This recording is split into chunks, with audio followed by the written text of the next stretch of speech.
BeatsByLonza TV.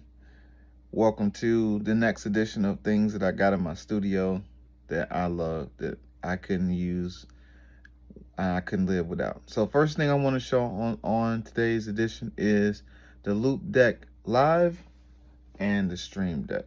So let's get into it. All right, the Loupedeck Live.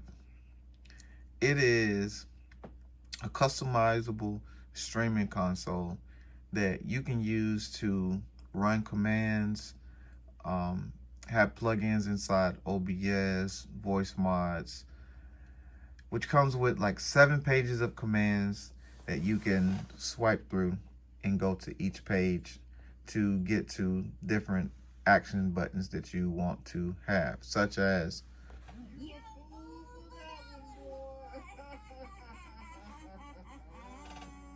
I have drops that I've made for my podcast page and for going live. You can also have pages that are programmable that you can go into Spotify and your YouTube. As you can see, I hit the YouTube button and my YouTube populates. So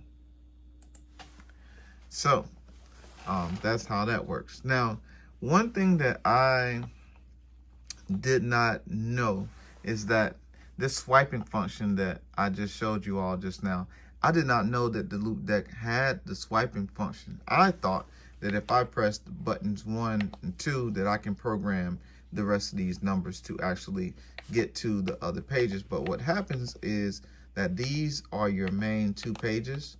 You have 8 buttons that are backlit, and these buttons are to get back and forth to your first 2 pages, and then you can just swipe and get to everything else. You have a calculator, you have a numbers board where you can type numbers, you have a volume. You can see that you can change the volume. I have nothing on that I can change the volume on right now. Here you have the speaker where you can you can mute, you can go volume up, volume down. I have machine, as a host of other things on the Loupedeck. Now, let's move over to the Stream Deck.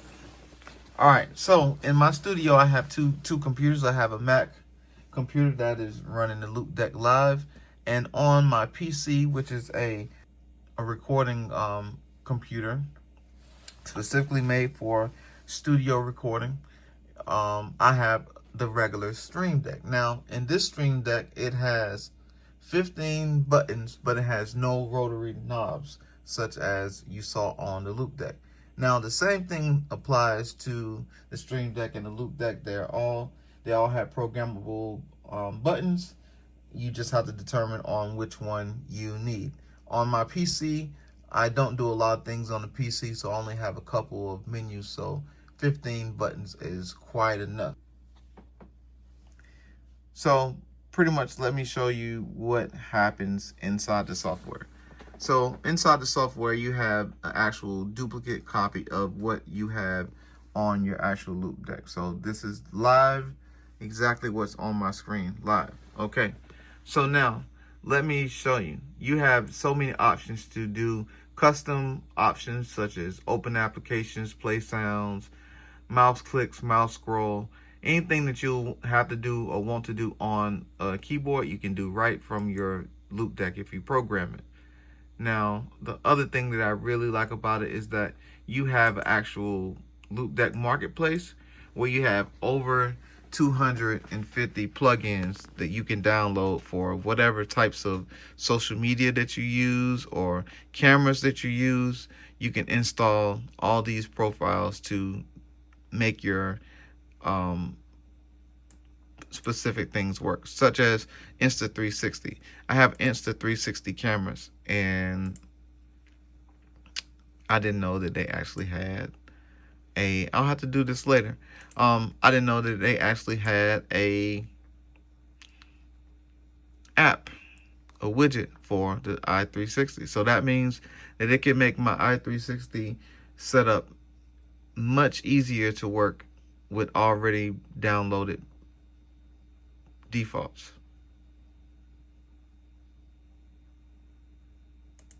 So let's get out of there. So let me go back to the widgets. So yeah, they have everything from Cinema Grade, DaVinci Resolve, Audacity, Final Cut Pro, pretty RX9, Serato DJ Pro. So this is actually, I mean, Cubase Studio One. This is a producer's dream, that you can have all these dedicated settings already downloadable for you to use at any given time. So let me show you one thing that I enjoyed, that I found out by accident. One day I was making a video and I said I'm going to go into Ableton Live. Now, without even setting up anything in Ableton specific, you see what just happened there? It just pulled out